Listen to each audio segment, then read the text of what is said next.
Deus pelos filhos, porque nós sabemos que isso é dádiva do Senhor, isso é bênção do Senhor, isso é presente do Senhor, e nós só temos aqui louvar, agradecer e bendizer ao Senhor por isso.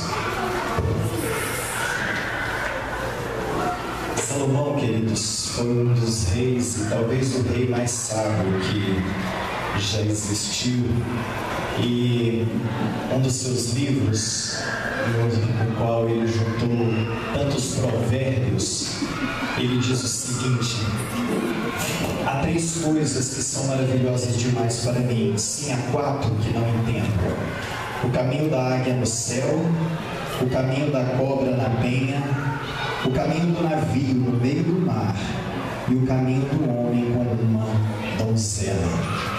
E baseado nessa palavra de Salomão, eu gostaria de olhar para a primeira frase dessas 4 que ele diz: do caminho da águia no céu. A águia é um animal nobre, né? Nós estamos vendo ali que ela é um animal belíssimo, representa a força, representa a grandeza, representa majestade. E se nós olharmos a águia na simbologia cristã, nós vamos ter que ela é perspicaz, ela é penetrante, ela vê longe e ela é superior em inteligência. Eu fui olhar algumas características da águia, e algumas características muito fortes desse pássaro maravilhoso. Ela tem uma vida longa, ela chega a viver 70 anos. Ela voa muito alto, numa velocidade de 110 km por hora. Ela tem um olhar muito aguçado, ela vê tudo e vê de longe, enxerga tudo. E ela costuma fazer seus ninhos nos lugares muito altos, ou em árvores muito altas, ou nos picos das montanhas. E baseado nessa águia, ou nesse pássaro, eu gostaria que nós tirássemos algumas lições para nós, e em especial para você, mamãe, que nós estamos comemorando seu dia. Eu gostaria que a gente olhasse para esse animal tão fabuloso, para esse pássaro tão maravilhoso, para a águia, e tirarmos lições valiosas da águia para a sua vida como mãe. Em primeiro lugar, o ninho das águias é feito em lugares altos para a proteção dos filhotes. Para proteger os filhotes, ela faz os seus ninhos ou em árvores muito altas ou em cima de montes, porque ela sabe de predadores que podem atacar os seus filhotes até que eles se tornem adultos como águias. E a primeira lição que eu gostaria que você tirasse, que nós tirássemos como pais para os nossos filhos, é que nós devemos, queridos, fazer ninhos para os nossos filhos para protegê-los dos predadores. Nós não podemos nos enganar. O mundo está cheio de predadores para atacar os nossos filhos, para devorar os nossos filhos. E nós precisamos fazer ninhos altos, para protegê-los nesse início de vida, nesse começo de vida, porque vai chegar um tempo que eles vão voar. Mas eu acredito que aqui, pelo menos 90% das mães, dos pais, estão com filhotes ainda nos ninhos. E esses filhotes precisam ser protegidos. Seja uma guardiã dos seus filhotes. Seja uma guardiã dos seus filhotes. Esteja atenta para saber quem são os amigos dos seus filhotes. Esteja atenta para saber que ambiente que eles estão frequentando, que casa eles estão frequentando. Isso é muito importante, queridos. Isso é muito importante. Nós precisamos ser guardiões dos nossos filhos, nessa proteção da vida deles, nessa fase de crescimento, nessa fase de desenvolvimento, eles precisam de nós. Eles precisam de ninhos fortes, eles precisam de ninhos altos para serem protegidos dos predadores. Nós protegemos eles estabelecendo limites desde cedo. Estabelecer limites, estabelecer horários é uma forma, queridos, de proteger os nossos filhos. Os nossos filhos precisam crescer com limites. Os nossos filhos precisam crescer sabendo o que pode e o que não pode. Qual é o tempo e qual não é o tempo. Qual é o horário, qual não é o horário. Para tudo, para tudo. Isso é uma forma de colocar os ninhos de forma alta, para protegê-los, para guardá-los. Hoje, queridos, nós vemos um ataque contra a família. Um ataque contra a família. Nós vemos nos programas de televisão, nós vemos pela internet, nós vemos pela mídia um ataque contra a família. Principalmente uma família que se diz uma família normal. São filhos desonrando pais, são filhos tomando lugar de liderança na casa, os filhos que mandam e os pais precisam obedecer. E às vezes recebem respaldos de que se não fizer assim, isso vai causar traumas, isso vai causar problemas emocionais nos filhos. E ao invés de nós colocarmos os ninhos altos, nós colocamos os ninhos muito rasteiros. E os predadores têm uma facilidade muito grande de vir e devorar os filhotes. O Salmo 127, ele fala da família. É muito interessante que ele fala ali da aljava, que os nossos filhos, eles estão como uma flecha na aljava, né?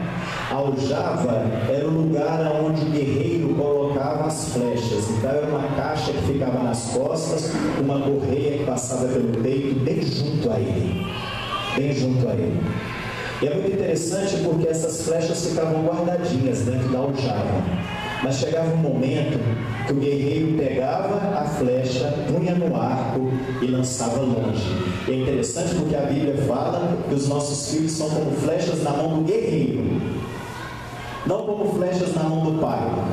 Eu disse domingo lá na igreja, eu estava falando sobre o Salmo 127, eu dizendo que se as minhas duas flechinhas de 20 anos, de 16 anos, fossem flechinhas na mão do pai, eu ia jogar bem fraquinho, para elas caírem aqui pertinho de mim.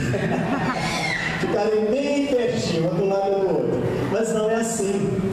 A Bíblia fala que os nossos filhos são como flechas na mão do guerreiro, naqueles braços fortes que quando lançam a flecha, ela vai muito longe. E às vezes a gente nem sabe para onde ela vai. Mas quando ela sai da aljava, ela já está pronta a ser lançada. Mas tem um período que ela tem que ficar na aljava. Os nossos filhos têm um período que tem que ficar no ninho. E é quando eles estão no ninho é que nós temos que estar de olho, que nós temos que abençoá-los, que nós temos que fortalecê-los, que nós temos que protegê-los e que nós temos que colocar esse ninho bem alto para a proteção deles. Abraham Lincoln disse uma frase fantástica: as mãos que embalam o berço são as mãos que governam o mundo. As mãos que embalam o berço são as mãos que governam o mundo. Hoje você está embalando o berço de alguém que pode governar o mundo. Portanto, é preciso colocar esse ninho alto e muito protegido de predadores que querem destruir os nossos filhotes.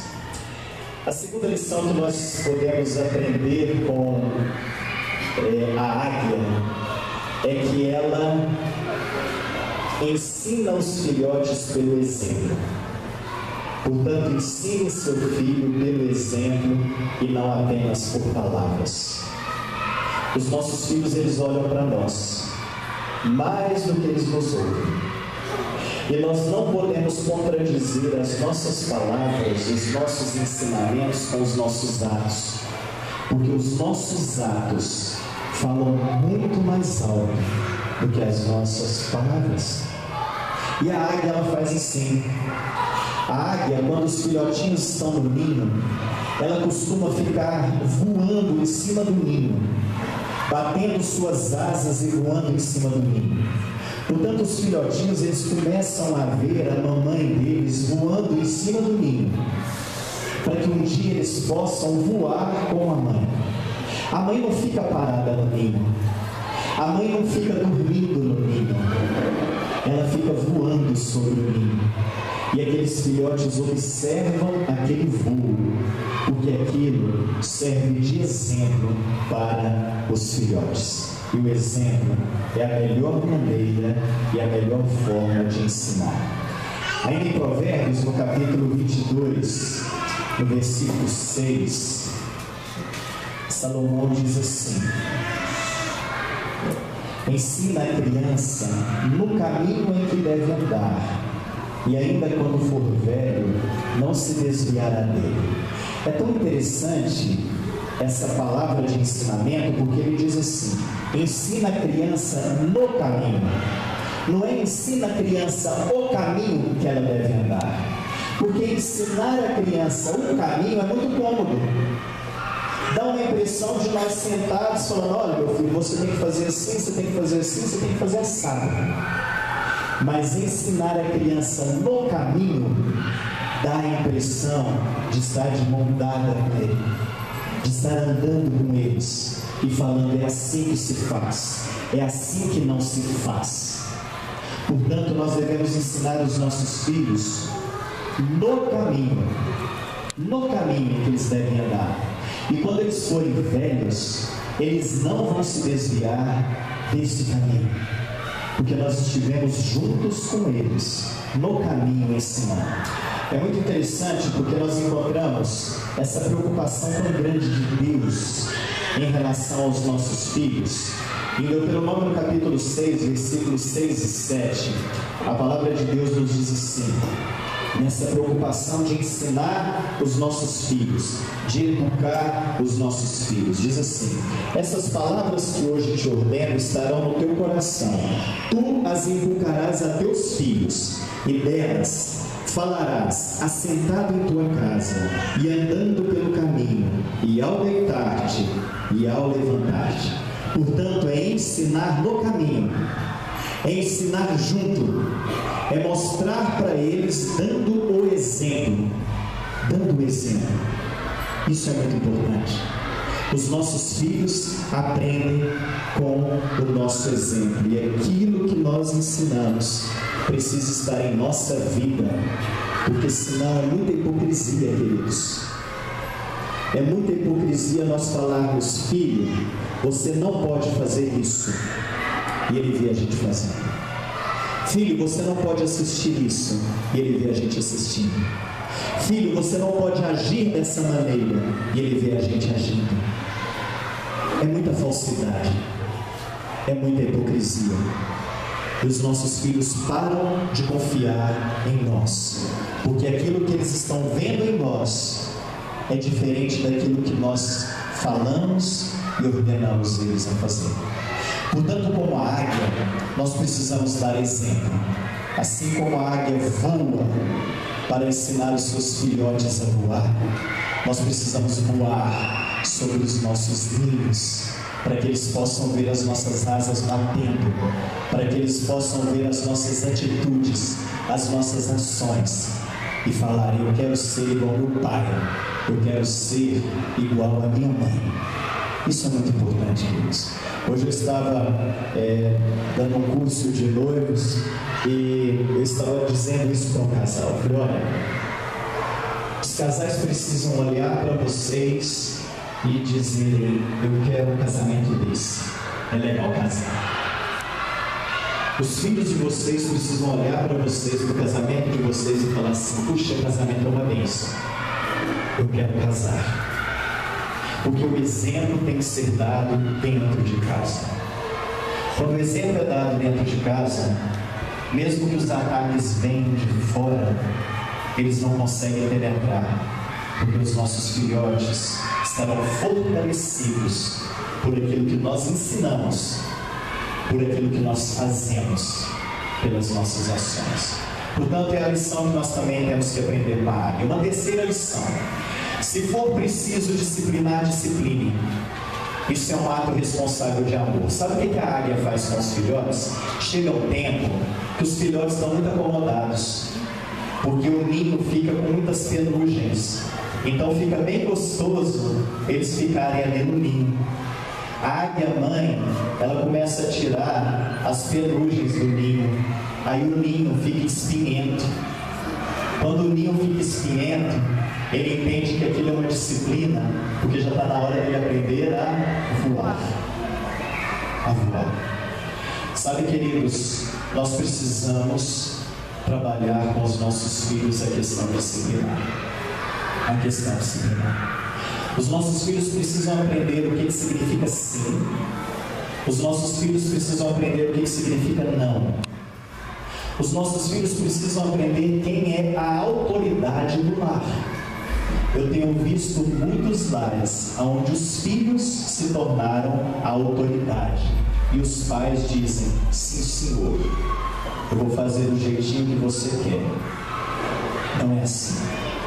A disciplina é ato de amor. O pai que ama, a mãe que ama, disciplina. Quando a gente fala em disciplina, queridos, nós não estamos falando em espancamento, tá bom?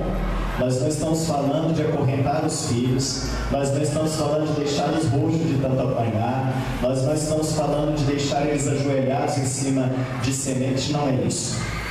A disciplina é moldar o caráter dos nossos filhos, assim como Deus faz conosco. Assim como Deus faz conosco. O não de uma mãe tem que ter o mesmo peso de um sim. E eles precisam entender isso. Que o não do pai e da mãe é tão abençoador como o sim. Muitas vezes eles não vão entender isso agora. Eles vão nos achar chatos. Eles vão achar que a gente pega no pé demais. Eles vão achar um monte de coisa. Mas quando eles tiverem os filhotinhos deles, eles vão copiar tudo. Porque eles vão ver a bênção que é a disciplina com amor, o ensinar com amor. Queridos, deixá-los fazer tudo o que eles desejam não os moldam para enfrentarem as oposições. Não os moldam. Nós precisamos trabalhar para o equilíbrio. É preciso não dar a eles o que eles querem, mas o que eles precisam, o que é melhor para a vida deles. Porque se nós formos dar a eles o que eles querem, eles vão ser destruídos. Porque eles não têm maturidade, nem para saber pedir. Nem para saber pedir. Porque eles não têm noção dos riscos, dos perigos que a vida traz. Portanto, quando os pais têm o amor pelos seus filhos ao ponto de discipliná-los, ao ponto de corrigi-los, eles estão preparando seus filhos com caráter. O nível de professores que têm desistido dessa profissão é altíssimo. Altíssimo. Eu estou errado? Altíssimo. Sabe por quê, queridos? Alunos indisciplinados, alunos que xingam os professores, alunos que batem, alunos que ameaçam. Sabe por quê? Porque não receberam a disciplina correta dentro de casa. Uma professora estava me dizendo que ela foi entregar as provas para os seus alunos, um aluno do quarto ano. Aluno do quarto ano tem que idade? 9 anos. Ela entregou a prova para ele não gostou da nota que ele tirou. Ele embolou a prova inteirinha na frente da professora e jogou dentro do lixo. Na frente da professora. Sabe por que ele fez isso? Porque ele tem o respaldo dos pais em casa para fazer isso. Porque se ele não tivesse, ele não teria coragem de fazer isso. Porque ele saberia o que ele receberia em casa diante de uma atitude dessa. A águia, ela trabalha a disciplina com seus filhotes. Nós precisamos amar nossos filhos, queridos, e precisamos discipliná-los. O que tem acontecido hoje é que muitos pais, não estou dizendo todos, muitos pais estão tão atarefados, preferem deixá-los fazer o que quiserem, porque muitas vezes falam assim: ah, pastor, eu já passo tanto tempo fora de casa, se eu chegar em casa e ficar brigando, se eu chegar em casa e ficar disciplinando, se eu chegar em casa e ficar proibindo, meus filhos vão poder se afastar de mim. Não vão. Isso é uma compensação errada que tem sido dada aos filhos. Os nossos filhos sabem muito bem o ato de amor que nós temos e que nós oferecemos a eles. Agora as coisas precisam ser feitas com equilíbrio. Sabe por quê? Porque filhos que só recebem repreensão se tornam desajustados e inseguros. Sabe,